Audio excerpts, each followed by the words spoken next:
Kumusta ho kayo lahat dyan mga kababayan? Welcome back sa PH Update. Muli ho tayong nagbabalik sa panibagong reaction video. Ayun na nga mga kababayan, mapahanggang sa ngayon talagang hindi tumitigil.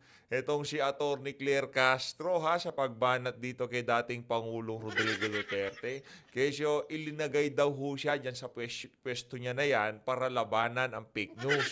Kumbaga para sagutin yung mga bumabanat sa administrasyon nitong si Marcos Jr. Pero bago lahat ng yung mga kababayan like at subscribe, masaya na po tayo dyan. At mega love shoutout muna natin yung mga kababayan natin dito sa PH Update na talaga na mga hindi mapigil sa pagpapakulay dyan sa comment section. Sir Jordan Cabigo mega love shoutout. Maraming salamat to sa pagsuporta sa PH Update. Maraming salamat. At dito kay Kasipagan Vlog, sa maraming salamat to dito sa 1,000 yen.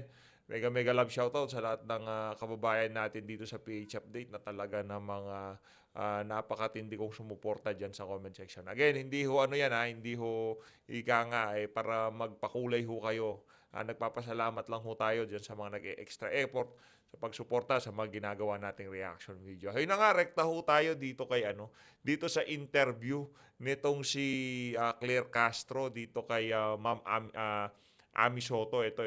Pakinggan mo natin.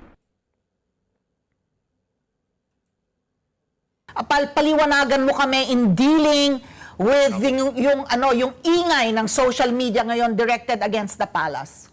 Naku po yan. Yes, katulad ng sinabi nga natin, isa lang sa mangyayaring trabaho natin dito ay sagutin kung ano man yung mga fake news, especially about national issues ito.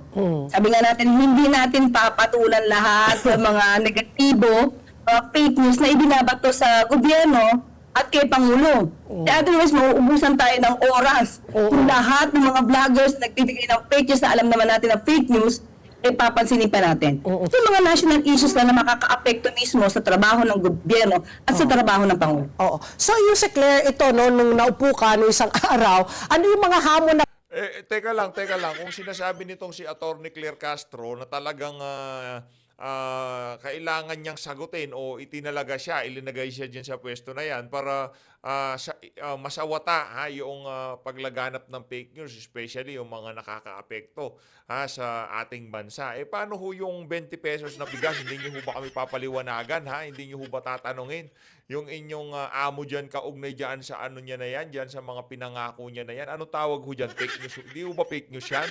O fake promise, sorry. Fake promise. Yang 220 pesos na kada kilo ng bigas. Yung naman hong nangyari diyan sa KOJC, hindi ho ba fake news yun? Hindi niyo ho ba kailangang ipaliwanag sa ating mga kababayan? Kasi kung sinasabi niyo tinalaga kayo diyan sa pwesto niyo na yan para sagutin yung mga kumakalat na fake news na yan, siguro ho marami ho kayong dapat ipaliwanag sa mga sinasabi nitong si Marcos Jr. Wala daw armas, maya-maya may armas. Hindi daw blanco, tapos maya-maya blanco pala. Yun ang problema. Pinipili nyo lang yung inyong mga sinasagot. Dapat kung sinasagot nyo yung mga sinasabi nyong fake news na ipinapakalat nitong mga Duterte supporter, yun para sa inyo, fake news yun. Kasi yan ang problema ho dyan. Pagka hindi ho sila sang-ayon sa mga sinasabi natin, automatic ho, fake news yan. Pagka sinabi natin na napakaraming dumalo doon sa Cebu Rally, talagang pinagkakagulan si Tatay Digong, marami pa rin sumusuporta sa kanya, ang kakaunter ho nila dyan, wala naman yan, konti lang naman ang tao, fake news naman kayo. Yun ho ang definition ng fake news sa kanila. Pagka hindi na sila sang-ayon sa inyong mga sinasabi, automatic na ho, fake news na ho yan para dito sa mga aso nitong si Marcos Jr. Na mga linalabanan mo mga fake news kasi talagang talamak at alam pa natin na kampanya pa ngayon, eleksyon na po sa Mayo, so talagang naglipara talaga po ang mga fake news. What are your discretion po to share, what do you think are the major challenges that you are confronted as the PCO palace spokesperson? Ngayon, sabi nga natin, yung first day pa lang natin, wala naman tayong intention agad sumagot ng mga katanungan. Nagkataon lang talaga na nasimulan.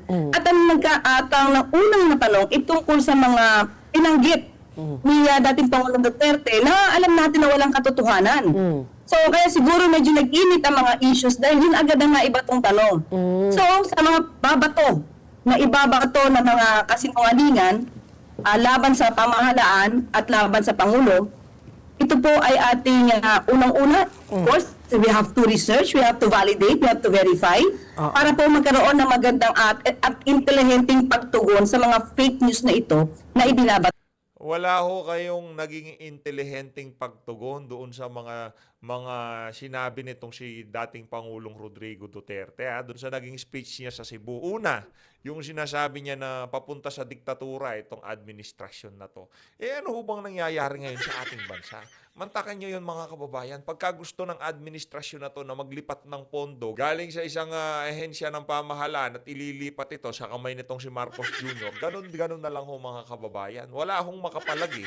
Kung hindi pa tayo nagpunta sa Supreme Court, hindi pa ho mapag-uusapan, kagaya na lamang ho yung mga ilinipat na pondo, from PhilHealth to Department of Finance, yun pa lang ho, hindi ho ba sinyalis yun na papunta tayo sa diktatura? Kasi lahat na lang ho ng gustong mangyari ng administrasyon, talagang walang nakakakontra. Ngayon nagsalita, pinatawa ng TRO yung galaw ng Malacanang na yan. Ano pa kwenta ng TRO? Nailabas na wala nang natirang pera sa PhilHealth. Ngayon para sa budget, nagsampa na naman ho ng petition, kaugnay dyan sa 2025 budget. Dahil alam ho nilang palsipikado, ilinabas na ho nila yung 65% ng budget para sa 2025. Yan ho ang klase ng administrasyon na meron tayo. Ngayon sabihin mo, Attorney Claire Castro, yung mga sinyalis ba na yan, wala pa ho ba tayo sa diktatura? Wala nang nakakakontra Lahat na lang ng gusto ni Marcos Jr., yun ang nasusunod. Tapos sinasabi mo sa amin, binabalidate nyo, merong intelihenteng pag-aaral bago kayo sumagot. Meron mo bang intelihenteng pag-aaral doon sa pagsagot nyo, doon sa mga birada nitong si dating Pangulong Rodrigo Duterte? Yan ang problema sa'yo, Claire Castro. Bira ka ng bira sa social media, yan tuloy napapasok ka. Papayaw siya kay Ma'am Ali Soto dito sa interview niya. Sa pamahalaan na Pangulo. Attorney Claire, bilang abogado, USEC, at ito nga't merong ongoing na mga hearings, itong TRICOM, at pinapatawag po yung mga vloggers natin, yung mga social media influencers. At dahil ikaw ay abogado, alam mo na yung talagang enshrined, yung freedom of expression, malayang pamamahayag bilang broadcast journalist. At saka ito ngayon na gusto na magkaroon ng sort of regulation dahil tayo nga na mga nasa mainstream media, nananagot tayo sa news, sa hepe ng news department, sa hepe ng network, sa kapisanan ng broadcaster kung ikaw ay membro. So ikaw, where do you stand as far as freedom of expression at malayang pamamahayag vis-a-vis ito din na kailangan din naman ng regulation dahil meron na talagang lines have been crossed na talagang may kalabisan din naman yung iba sa ating mga yung talagang pagmumura at paninirang puri at yung fake news nga, outright lies being spread. Where do you stand on the issue? Yes, actually, Miss Ali, na imbitahan tayo. Nung pangalawang hearing dito sa TRICOM, naging resource person tayo dyan. At isa sa mga nasuggest natin ay magkaroon sana ng batas na magre-regulate isang separate na agency kasi magmo-monitor sa social media yung mga content creators. Bakit, Miss Ali? Sabi nga natin kung sa mainstream media ay meron tayo tinatawag na MTRCB, KDP, tayo din ay miyembro ng KDP. Bakit hindi natin gawin sa social media? Ang importante rito, Miss Ali, is ma-distinguish yung mga content creator na nag-express lang ng opinion. Yan ay definitely hindi dapat makartil ang kanilang freedom of expression. Maliwanag. Yun ang sinasabi ko, walang yaka Yan yung freedom of expression Dapat ma-distinguish yan para doon sa mga nagkakalat lamang ng fake news at sa mga naglalabas ng lamang ng saloobin sa social media. Kaso ang hirap dito mga kababayan, ang galing ho nilang magsalita ng ganyan. Ang galing ho nilang bumanat na tipong dapat ma-distinguish natin, mahiwalay natin yung talagang nagpapakalat lang ng mga peking balita at para sa mga naglalabas lamang ng saloobin. Sino ba ang hindi naglalabas ng saloobin dito? Ang problema, pagka yung saloobin mo hindi akba sa kanilang mga plano at naratibo, yun, doon ho tayo nagkakaproblema. imposible ho yung gagawin nyo na yan. Yung tipong magkakaroon ng magre-regulate sa social media, yung gustong mangyari nitong si Robert H. Barbers, naku, malabo pa ho sa Palag tayo dyan. Pero iba po kasi ang estado ng mga ka-payroll at ng mga toll. Ayun. O, yun. Ang Oo. ginagawa nila is hindi to express. Kung hindi, magsasalita sila kasi bayad sila at ang sasabihin nila hindi naman galing sa puso't damdamin nila, kundi kung ang dinidigta nung nagbabayad sa kanila. That's Yun ang problema. Kailangan natin malaman yung mga yan. Alam na, tayo ho talaga minsan, nagiging emotional tayo. Di ba talaga minsan talaga medyo madiin yung ating mga birada. Di ba nakita nyo naman yun, talaga yung sinasabi nitong si Atty. Claire na hindi naman talaga nanggagaling sa ano nila, sa puso nila, ika nga, di ba? Pero ito ang sinasabi natin dito. Karamihan ng mga Duterte vloggers o di naman ho kaya lahat napaka-passionate ho ng mga yan pagdating sa kanilang mga vlog. Talagang pag nagsasalita ho sila, yung saloobin nila talagang ibinubuhos ho nila. Di ba? Nakita nyo mga kababayan, pag nanggigigil sila, talagang gigil ho yung ano nila, yung lumalabas sa mga vlog nila, di ba? Ang problema dito, yung mga vlogger ng administrasyon, yung mga nagtatanggol dito kay Marcos Jr., pagka nagsasalita sila, yung tipong mabanatan lang nila si Tatay Digong. Wala hong kaimu-emosyon. Wala hong gigil tayong makikita. Basta ano lang, birada lang, yung tipong para makapagsalita lang, yung tipong attendance lang sa Malacanang, na ako, bayad ako ng Malacanang, ito ang mga sasabihin ko. Ganun na ganun ho yung mga bayarang ensaymada vlogger ng administrasyon. Pero kung buhusan lamang ng emosyon ang pinag-uusapan, wala nang masihigit dyan sa mga Duterte vlogger. Yun lang ang masasabi ho natin dito kay Atty. Claire Castro na talaga nagtitrending ngayong mga panahon na to. Dito ho tayo. Kay Risa Hontiveros, ano na naman bang hanas mo, madam?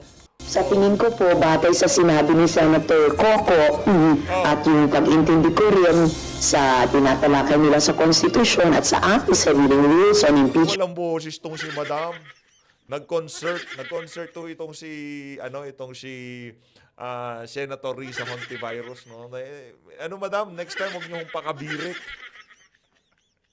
Ay baka ano na ho yan, baka sinisingil na ho kayo sa mga kababuyang pinagagawa nyo dyan sa Senado. Hinay-hinay lang ho kayo, baka alam nyo naman ang karma ngayon, digital, Dito sa Senado, walang pumipigil sa amin na itakaw yung articles of impeachment at Madam, actually, pagka pinag-uusapan articles of impeachment, kung itong si Risa Hontiveros ang magbibigay ng kuro-kuro, opinion, komento, kaugnay dito, tapos na ho ang impeachment dito kay Risa Hontiveros.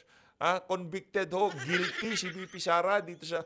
Ngayon pa lang, Risa Hontiveros, yung gagawing impeachment trial, bonus na lang yan. Kumbaga para mapahiya mo na lang, para maharap mo ang defense panel at kung ano-anong pagtatatanong mo dyan. Yan lang naman ho talaga ang pakay nitong si Risa Hontiveros. Pero dandil na ho dito kay Risa Hontiveros yan. Sigurado na ho isa na ho yang si Risa Hontiveros sa mga kumbaga boboto sila. O yan, automatic si Risa, hindi ho atin yan. Ganun lang yan. mag-constitute bilang impeachment court. Hindi lang pwede kundi dapat ay magsesyon ng Senado kung gugustuhin ng mayorya na talakayin na ang impeachment case laban kay Vice President Sara Duterte. Ito ang posisyon ni Senate Deputy Minority Leader Risa Hontiveros sa gitna ng mga usapin kung kailan magsisimula ang impeachment trial. Ayon sa mambabatas, sang-ayon siya sa pananaw ni Senate Minority Leader Aquilino Coco Pimentel III na simulan na ang paglilitis bago pa ang pagbabalik sesyon ng Kongreso sa Hunyo. Sa kabila nito, nilinaw ni Hontiveros na kinikilala rin niya ang pananaw ni Senate President Francis Jesus Escudero na hindi sila pwedeng mag-convene bilang impeachment court habang sila ay nakarises. Bunsod ng mga argumento, sang-ayon din ng senadora sa pagpapatawag ng all-member caucus o pagpupulong ng lahat ng mga senador upang mapag-usapan ang pananaw ng bawat isa. Umaasa ako na matutuloy yung All Senators Caucus para doon man lang sa caucus for starters mapag-usapan itutuloy na ba natin yung impeachment trial. And I think na nasabi na ni SP pwedeng sa June na daw pag-convene namin nila, pag-resume. Pero sa tingin ko, at ito yung pwedeng pakinggan ng mga colleagues namin sa mga argumento ni Senator Coco, posible at para sa akin, at I believe para kay Alam niyo mga kababayan kung bakit napakaganda ng kondisyon itong si Vice President Sara Duterte ngayong mga panahon na to. Lagi ho siyang nakasmile. Kasi alam ho niya na talagang pagka pinaabot pa to sa susunod na kongreso, lalo hong lalaki ang problema nitong mga senador na to. Kaya minamadali ho nitong si Coco Pimentel, minamadali ho nitong si Risa Hontiveros dahil alam ho nila na dapat maumpisahan yan sa 19th Congress para maitawid sa 20th Congress. O di naman ho kaya kailangan maumpisahan ng 90th para matapos nila dito sa kasalukuyang kongreso. Hindi ho talaga siya pwedeng itawid. Malamang sa malamang, yun ho ang pananaw nitong si Coco Pimentel dyan sa issue ng impeachment. Senator Coco, mas desirable at kayang gawin mas maaga sa Hunyo. Tiniyak naman ni Senador Risa Hontiveros na sa kabila ng mga argumento sa pagitan nilang dalawa ni Vice President Sara Duterte ay magiging patas ang mambabatas sa paglilitis bilang impeachment judge. Nakarantaw ka? Ano ho yan kumbaga, ngayong mga panahon na to, itong mga politiko na to, talagang harapan na ho nilang linuloko ang sambayan ng Pilipino. Kaya siya magiging parehas daw ho itong si Risa Hontiveros sa pagtalakay, sa pagtimbang sa mga ilalatag na ebidensya laban dito kay VP Sara. Ito talaga si Risa, oo. Napakakups mo, madam. Nakarantaw ka. Diretsohin mo na kami. Kayo naman ho, narinig namin yung inyong mga banat kaugnay dyan sa confidential fund na yan. Mayat maya, binibiran nyo si VP Sara. Hindi pa tapos ang bad government, Committee on Bad Government, na ano nyo na, kumbaga na prejudge nyo na to si VP na kesyo. Talagang merong problema yung confidential fund na yan. Tapos sinasabi mo na magiging patas ho kayo. Nako, malaki hong problema yan. And syempre, nobody can completely divorce oneself or forget what has happened. At kahit yung mga nasa social media, syempre, resibo yun sa aming lahat. But the point is, as has been done by senators before and senates before sa mga previous impeachment trials, yun yung hamon sa aming lahat at hamon din sa akin. To have that frame of mind na, okay, as if nagsisimula sa simula. Kung matutuloy ang paglilitis, dapat anyang humarap sa impeachment trial ang pangalawang Pangulo kung ito ang maitatakda sa rules of impeachment na pag-uusapan at sasang-ayunan ng Senado kapag nagpulong na ang mga senador bilang mga impeachment judge. Asher Kadapang Jr., UNTV News. Ayun na nga mga kababayan, itong si Senator Risa, medyo madaldal siya ngayong mga panahon na to. Talagang gusto ho nilang i-establish na itong gaganaping impeachment trial yan sa Senado, talagang yan, legit yan. May credibility yan. Kumbaga, kahit nagalit kami kay VP, gigit na kami dyan. Kung yung mga nagsasalita dyan, yung mga senador na talagang, alam naman ho natin na hindi sila kasing kritikal nitong si Risa Hontiveros pagdating dito sa mga Duterte, medyo maniniwala pa tayo. Pero dito sa ali na to, nakita nyo ho ang ginawa niya kay Pastor Quibloy. Nakita nyo ho ang ginawa niya doon sa mga miyembro ng KOJC.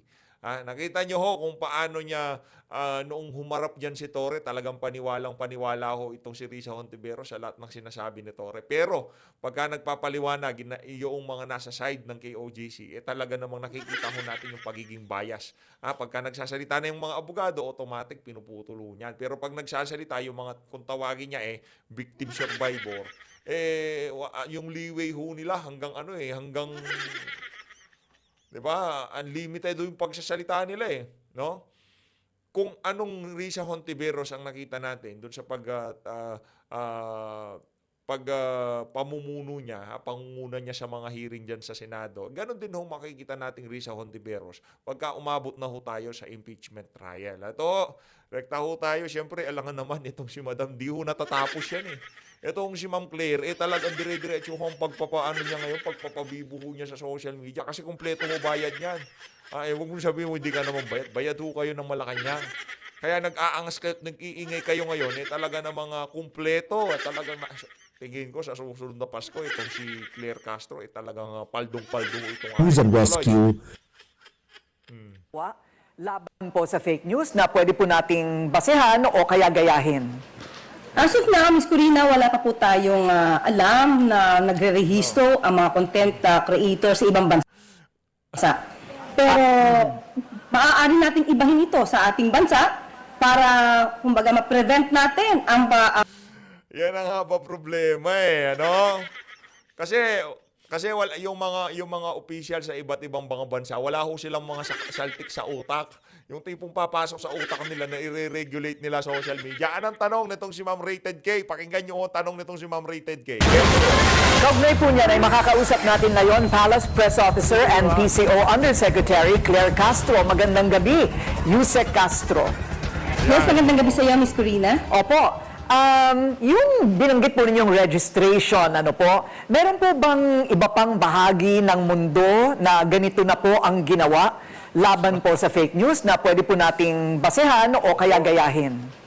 As of now, Miss Corina, wala pa po tayong alam na nagre-rehisto ang mga content creator sa ibang bansa. Pero maaari nating ibahin ito sa ating bansa para Pwede naman na ho talaga nating ibahin yan sa ating bansa, no? Kasi yung mga leader sa ating bansa, hindi naman ho nila kagaya ng yung mga leader sa iba't ibang mga bansa. Mga may saltik ho yung mga leader dito, eh, no? Gusto ho nilang i-regulate ang social media. Magagaling, ha? Ito, yung mga bansa, tinitingnan natin kung baga ginagaya natin. Ha? Pagdating sa iba't ibang teknolohiya, sa infrastruktura, yun yung mga leader natin, ha? Yung ang mga bansa na yan, kagaya ng Singapore, kagaya ng Japan, kagaya ng Estados Unidos, di ba? Yung mga bansa ho na yan, hindi ho pumasok sa utak nila na i-regulate nila social media. Partida, yan ho na yan, kumbaga yan yung mga role model natin eh. Yan yung mga tinitingnan natin, yung mga ginagaya natin eh. Di ba? Yan yung mga tipong pagkayang ginawa niyan, gusto natin, ginagawa din natin. Pero itong gagawin ho natin na to, kumbaga, tayo lang ho nakaisip nito. Si Robert H. Barbers at itong si Abante at itong si Fernandez lang nakaisip na i-regulate ang social media.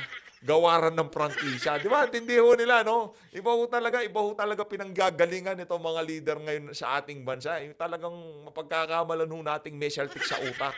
kumbaga ma-prevent natin ang pag-proliferate ng mga fake news. Ating bansa na rin ang pwede magsagawa upang maging maayos ang pagbabalita tungkol sa nangyayari dito sa ating paligid. Siguro ito po ay talagang kailangan pagmitingan at pag-isipan pa. Pero kasi yung tanong, paano exactly lalabanan ng fake news? Kung ang meta nga po mula sa US, inalis na ang mga paraan upang mag-fact-checking ukol sa mga lumalabas online. Ito po ay bahagi, this will be an ongoing threshing out para po magkaroon ng regulations.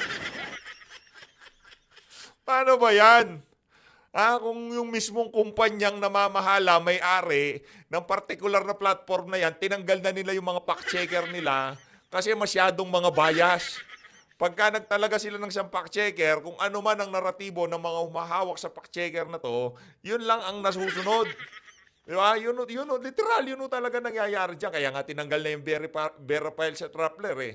Sila ho kasi yung mga fact-checker dito sa Pilipinas. Ngayon, ang gusto ho nitong mga to, ang gobyerno, sila na hong hahawak, sila na hong magre-regulate sa mga content na lumalabas sa social media. Sabihin yung fake news yung mga sinasabi natin na yan. Di ba gusto yung magkaroon ng organisasyon ala KDP na kung saan yung mga vlogger magiging accountable sa kanilang mga sinasabi. Paano ho? Yung mga ordinaryong Pilipino na hindi naman talaga sila nagbablog. Yung tipong trip-trip lang nila mag-post ng saloobin na sa social media. So bago ka makapag-post, kailangan mo munang maging accredited o sumailalim dito sa particular na ahensya ng pamahalaan na to. Anak ng toko ay hindi. Malabo ho talaga yan. Itong si Atty. Claire, yan ang instruction sa kanya ni Lisa. Dapat magkaroon tayo ng isang ahensya ng pamahalaan na kung saan nare-regulate natin ng social media. Yes, mas maganda po talaga, kaya mas mainam po na nagkaroon talaga ng TRICOM hearing patungkol dito. Dahil sa aking palagay, bilang abogado at bilang content creator din at vlogger, nakikita natin marami talagang umaabuso sa kanilang sinasabing karapatang freedom of expression. Minsan, Miss Corina, hindi ito freedom of expression dahil nagagamit na ito. Nagagamit ng mga masasabi nating sindikato. Dahil talagang nagkakaroon ng troll farm. Yun. Dapat, we're at the same page, ika nga. Malacanang at House of Representatives, yaan ang kanilang binibida. Yung troll farm, na dapat ganito tayo. Dapat masawatan natin yung mga troll farm na yan. Hindi, sa totoo lang, meron ka lang isang malakas na channel. Hindi mo kailangan ng troll farm. Wala namang boses yung mga yan eh. Yung mga heart reacts, walang kwenta yung mga yan, yung mga comment. Madali na lang ho kasi maispatan yan eh. Pero yung isang video na magkaroon ng napakatinding traction sa social media, yun na ibang usapan ho yun. Pagka yung tipong nagkakaroon ng diskusyon sa isang video na kung saan talagang napag-uusapan sa mainstream media at social media, itong particular na paksa na to, kahit na ano pa yan, kahit na siyandamukal na vlogger o siyandamukal na troll o kung ano pa man, sino pa man ang merong troll farm, kahit na damihan pa yan ng napakaraming heart o lap react, hindi ho yun basta-basta, kumbaga masiship yung traction ng isang post. Ito hong pinakamatinding example diyan. Yung Facebook page nitong si Bangag. Nakita niyo hong nangyari sa kanyang FB page, 'di ba? Nag-post siya ng kung ano-ano. Kesyo yung mga alyansa ng pambubudol, 'di ba? Pinost niya yung kanilang mga rally. Ano hong nangyari? Yan ang sinasabi natin, kahit palabasin pa ng administrasyon lahat ng trolls nila. Yung mga binabayaran nila para mag-like, mag-heart, mag-react, mag-edit sa mga picture nitong si Lisa Araneta Marcos, hindi ho yan basta-basta maluloko o mababago yung magiging resulta kung paano tanggapin ng mga Pilipino yung mga nakikita nilang content sa social media. Pero sa bagay, mahirap po kasing intindihin yun pagka kayo kumukubra sa Malacanang. Tingnan nyo na lang yung FB page ng amo nyo para sabihin nyo yung mga troll farm gusto nyo masawata. Walang kwenta yan. Yung lahat, sasabihin nyo yan, yung lap react. Ganito yan. Sa FB page ni Marcos Jr., dalawa yan eh. Yung heart reacts, sigurado yan mga trolls yan. Pustahan tayo mga trolls yan. Walang friend, walang post, wala lahat. Basta yung ano lang siya, profile lang talaga siya, tapos bira siya ng bira sa social media. Pero yung mga naka-angry face, yung mga naka-haha react, makikita nyo ho yun mga kababayan, sigurado yan mga totoong tao. Merong swimming, merong lakad, merong mga update sa kanilang mga wall. Meron hong ganon. Tingnan nyo mga kababayan, yung mga pinaparatangan nilang mga troll, yung mga naka-haha react, kung iyong sisiyasatin yung mga account na yon, hindi ho sila yung mga troll kasi mga totoong tao, merong kaibigan, merong mga kaganapan sa kanilang FB wall. Pero yung mga naka-heart react, sila ho yung mga walang aktibidade sa kanilang mga account. Di ba? Pero hindi ho yun maiintindihan ni Claire Castro dahil nga naman kumukubra siya dyan sa Malacanang. Kung ano lamang ang naratibo nitong si Tambaloslos at Lisa Araneta Marcos, yun lamang hong sasabihin yan sa social media o sasabihin nyo na naman yan, fake news, dahil hindi kami sang-ayon sa mga sinasabi nyo. Yan ang problema dyan. At pag sinabi nating troll farm, ang tambagay-bagay na sinasabi nila ay walang katotohanan kundi manira lamang, hindi ito kaugnay sa freedom of expression. Okay, so bukod po sa kampanya kontra fake news, ano pa po ang mga marching orders ni PBBM sa PCO? Una-una, bilang Palace Press Officer, at kasama na rin po si PCO Secretary J. Ruiz, ang sabi sa amin ay kailangan namin ipabatid sa taong bayan kung ano ba ang programa, kung ano ba may itutulong ng gobyerno sa taong bayan. Kasi karaniwan ngayon, Ms. Corina, dahil sa nagkakalat na fake news, mas nauuna kasing ibalita, headlines paminsan, ang mga fake news na naipapalabas at hindi yung mga programa na maaari makatulong sa ating taong bayan. So yun lang po, talaga. Yarin lamang na kay Ma'am Rated K ka na kay Ma'am Corina Sanchez ka na. Ilatag nyo na yung mga programa. Yung mga plano ng administrasyon, isa-isahin nyo ho diyan sa naging nyo na yan, diyan sa naging interview nyo na yan kay Ma'am Corina Sanchez. Ang problema ho kasi, wala hong accomplishment, wala hong nauumpisahan, at walang natatapos itong administrasyon na to. Yun ang problema nila. Ngayon, pagka pino na sila, yan, fake news na naman, may ginagawa kami, hindi binabalita nyo yung mga ka-fake news na. Wala hong fake news. Punta ho kayo sa FB, YouTube, FB, makikita nyo ho ang realidad ng Pilipinas ngayong mga panahon na to. Ano yan? Ano ho ba pagkabuklat nyo ng inyong app, FB, YT, ano ho bang unang bubungad sa inyong o gurguran, nagkaroon ng saksakan, nagkaroon ng holdapan, o nawawala si Junior, o itong si ate nagbablog tapos nagpapagulong. 'Di ba? Yan ho yung mga nakikita ngayon sa social media. Kaya tigil-tigilan niyo ho kami para sabihin na mas nauna pang kumakalat yung fake news o kung ano pa man, hindi binabalita yung mga accomplishment. Wala nga hong nagpo-pop up eh. Paano wala namang ginagawa ang administrasyon tapos sisisihin yung ating mga kababayan pagka pinagpiestahan yung mga content na yan. Halimbawa ng content, yun hong nawalang, yun hong kinidnap na bata. Diba? Tapos nakita nyo ho kung anong ginawa nila dito sa hinliliit niya, di ba? Sinend ho sa atin yun, parang di ho tayo halos makatulog. Iniisip po natin eh. Sabi ko, ano ba naman ito? Sabi ko, ito na ho ba talaga ngayon ng Pilipinas, di ba? Pero tingin ko, yung bata doon, ano na yun, wala nang buhay yun. Kumbaga, ano na lang yun, gusto lang mamera ng mga dumali. Hindi ko alam kung naligtas ba yung bata. Wala ho tayong update doon. Kasi talagang nalungkot ho tayo nung nakita natin yun. Yun ang bubungad sa iyong feeds. Bubungad sa iyo, ito, meron na namang hold up, meron na namang lolang ganito ginawa, meron na yun ho eh. Ngayon, sisisihin nyo ang ating mga kababayan pag naghaha-react sila dito kay Marcos Jr. Kasi katawa-tawa naman. Ang dami nating problema kung ano-anong pinag-aatupag mo. Di ba? Magiging proactive po tayo para po ipaalam sa taong bayan ano ba ang pwedeng maitulong sa kanila ng gobyerno. May inaasahan po ba tayong balasahan pa o pagbabago sa PCO? Malakas po ang dating ng inyong mga mensahe ukol sa fake news at sa dating Pangulong Duterte kahapon. Isa po bang mas palaban at agresibong information dissemination ang maasahan ngayon mula sa Malacanang?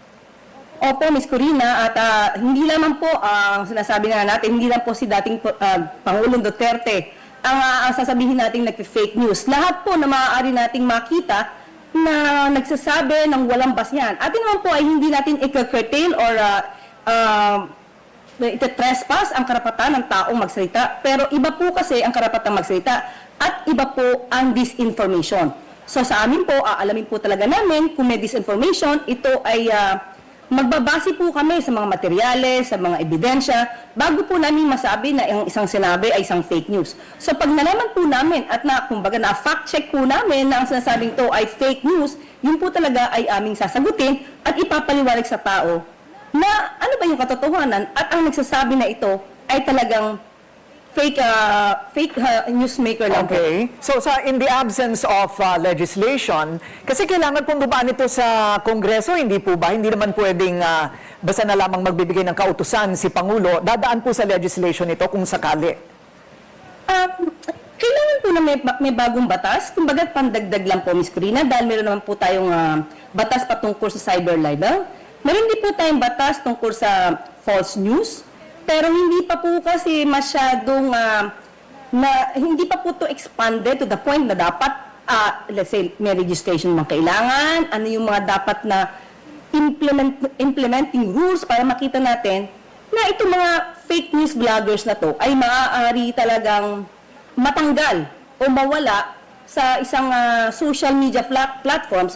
Yun po dapat talaga ang tutukan ng lawmakers kung paano ito maaayos para hindi na kumalat man yung mga fake news sa vloggers. Now, in the meantime, iisa-isahin po ninyo. Sabagay, hindi naman ho tayo ang pinatutungkulan nitong si Ate Girl eh. Hindi naman ho ang channel natin ang binabanatan niya eh. Marami naman ho talaga nagpapakalat diyan, no. Yung mga nasa administrasyon, sila ho talagang pinaka-notorious sa pagpapakalat ng peking balita, no. So, ladies, maraming salamat ho. Sa mga nakalipas na panahon, ano ho bang ginawa ng mga vlogger na yan kay Vice President Sara Duterte? Kay dating Pangulong Rodrigo Duterte. Nung si Tatay Digong ang nasa administrasyon, todo himasu sila kay Tatay Digong. Yan ho sila eh. Kilala naman ho ninyo yung mga yan. Yung mga dating mga DDS vlogger, o yung mga dating Duterte supporter, sila ho yan. Ngayon, ano na nangyari? Yung iba dyan, kahit alam na nilang palsipikado yung kanilang presidente, talagang pinaninindigan nila dahil mga loyalista daw ho sila. Baka inaasahan pa nila yung Talyano Gold. Anak ka ng toko. Yung iba dyan, baka inaasahan pa rin yung Talyano Gold, yung tipong yung mga thumbnail nila, yung ito nila, ginto ng mga Marcos, di ba?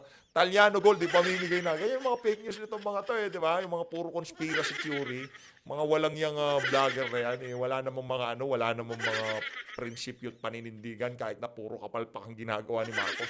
Sinisikmura nila para sa Fortuner. Tatanungin na naman yan ako, sino yan? Sino yung vlogger na yan? Naku, ewan ko sa inyo, bahala kayo dyan. As always, maraming salamat.